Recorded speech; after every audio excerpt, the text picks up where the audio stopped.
Hello, friends. This is Dave Hurwitz, executive editor at ClassicsToday.com, here with Essential Works for Beginners by Gabriel Fauré. Faure, accent aigu. Fauré, a wonderful composer. He lived from 1845 to 1924. So he had a really long life. But he didn't write tons of music. He wrote a good bit of music. His specialties were not where most, I have to be honest, most beginners hang out. That is vocal music, songs, and choral music, and chamber music, chamber music, which is supposed to be kind of esoteric. But he was an absolutely wonderful composer. And if his reputation has led to him being more of a source of music for connoisseurs, then just consider yourself a connoisseur, and don't worry about the rest of it because it's gorgeous, gorgeous music. He had a conservative but very personal style. He was principally a melodist. He wrote beautiful themes and a harmonist. His harmony was extraordinarily personal and hard to describe. So I'm not even going to try. You just have to listen to it. He could write music of great vitality and vibrancy, but also he's best known for gentler pieces. And we're going to talk about that. In fact, we'll talk about it right now. He wrote very little orchestral music. He wrote no symphonies. He wrote no concertos. So that's an issue. He wrote one opera, Penelope, that never gets performed, basically. As a result of that, what do people listen to by him? Well, like I said, connoisseurs figure out where the great stuff is because it is great. So we'll begin. I have 7 pieces, or 7 pieces or groups of pieces that you can explore.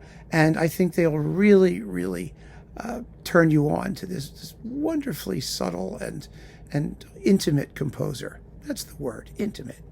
He's intimate in a good way. Beginning with his orchestral work, the suite from Pelléas et Mélisande.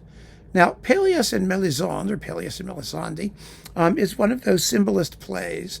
A symbolist play just means fairy tales for adults. Debussy made an opera out of it. Schoenberg made a tone poem. Sibelius wrote a suite of incidental music. It was by Maurice Maeterlinck, and it was really popular back in the day. Actually, the plot is beyond ridiculous. Mélisande's a princess. She doesn't know from where. She doesn't know what she's doing. Golod finds her in the woods somewhere. She says she dropped her crown. She doesn't want him to touch her. She's going to throw herself in the water. They get married. She doesn't know why. She doesn't care. She falls in love with his brother Pelléas. Golod kills Pelléas because he's jealous. Mélisande's pregnant. He wants to know if the baby's his. She doesn't know. She has the baby and dies. How's that for a story?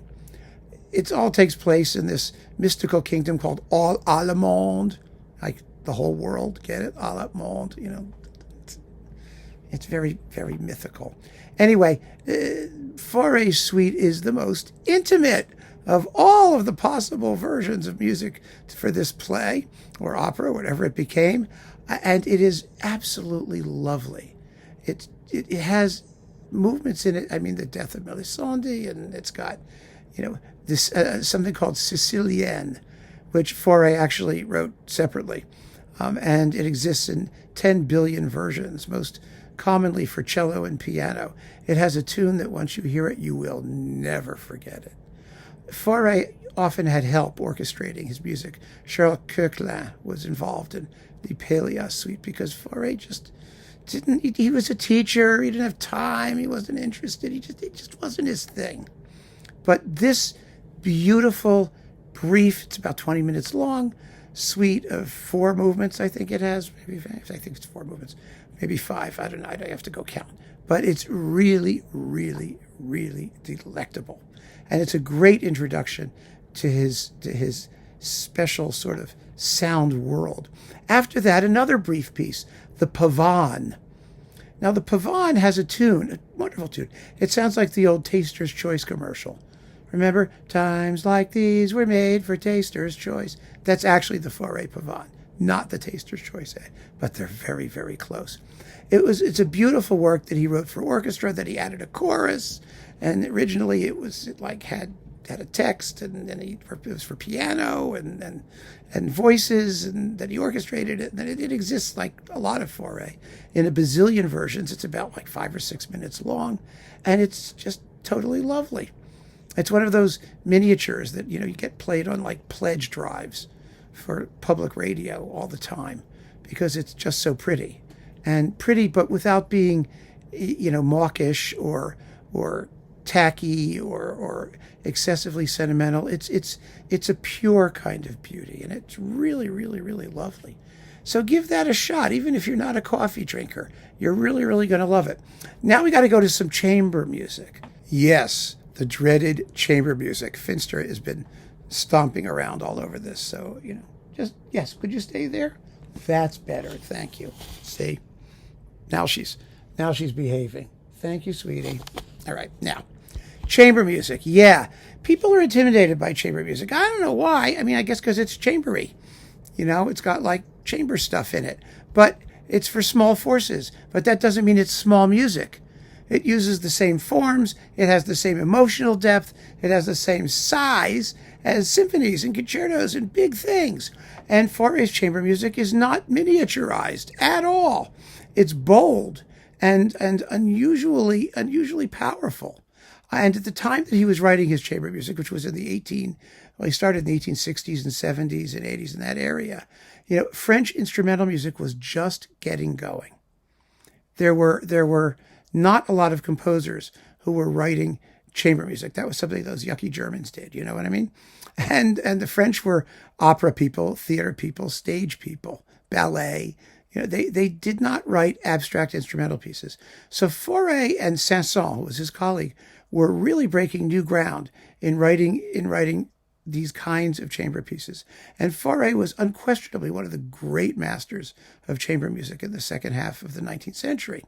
And his first piano quartet is a screaming masterpiece full of magnificent tunes. It doesn't have a single dead spot anywhere. It's glorious. And that's all I can tell you, is you just got to try it and listen to it. And it very well could be listening to Fauré's chamber music if you really are just a beginner and you're not used to the modalities of the way chamber music operates. It could get you into chamber music more generally, because it is so special and so communicative and really, really lovely. And he wrote 2 piano quartets, if you like it, and a couple piano quintets and a couple other things that we'll talk about shortly. So, piano quartet number 1, give it a shot. Then some piano music. He wrote a good bit of music for solo piano, mostly short pieces. He didn't write big sonatas. He didn't write, he wrote some variation sets. But I selected for your delectation his 13 Barcarolles for piano, because there's such a unique sequence of works. What is a barcarolle? A barcarolle is a Venetian boat song. When the gondoliers are pedaling you down the Grand Canal, or paddling, whatever they do, and they're all supposed to sing.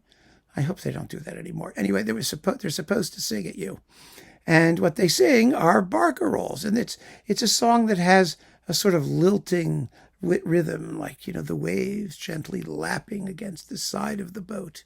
It's lyrical, but it has a perpetual rocking movement, which is really very, very captivating. And many composers wrote barcarolles. The most famous is the barcarolle from The Tales of Hoffmann by Offenbach. But Chopin wrote a really famous one, just one. Mendelssohn included them in many of his sets of songs without words under the title Venetian Gondola Song, and they're wonderful. It's a romantic character piece that a lot of composers did, but Fauré really did an exclusive set of just barcarolles. So there are 13 of these suckers, and they're very different from each other. They cover a very, very wide range of tonality and feeling and even tempo, and they're really, really beautiful. So if you like piano music, and if you want a series of piano works that are like nothing else by any other composer, get Fauré's Barcarolles and take your time, listen to them a bit at a time, and I think you'll enjoy them enormously. So after the Barcarolles, Violin Sonata No. 1. This is from the same period as the Piano Quartet No. 1. It's for violin and piano, and it's also another one of those extremely robust, muscular, but intensely lyrical, dynamic chamber works that Fauré was able to do at a time when no one else was doing them. It was his love. His love was abstract orchestral music, I think. I mean, instrumental music, not orchestral music, pardon me, but instrumental music in his piano pieces, in his chamber works. So the Violin Sonata No. 1 is also one of the classic French violin sonatas from the 19th century, an important piece in the history of French chamber music, and an exquisitely beautiful example of a genre, the violin sonata, which actually wasn't all that frequently exploited. Remember, Beethoven wrote a batch of them, and he wrote like 12 of them or so, or 10 or 11 or something like that. I don't know, he wrote a bunch of them.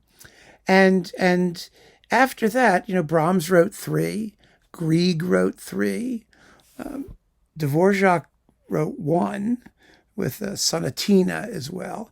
It was a medium. People tended to prefer chamber music for larger forces, actually, piano and string quartet or string ensemble pieces like string quintets and quartets and whatnot. And violin sonatas were kind of rare in the second half of the 19th century, at least ones that matter. And these matter, as did Saint-Saëns' first violin sonata, too, again. So there's another opportunity for you to dig into this stuff. Give that one a shot.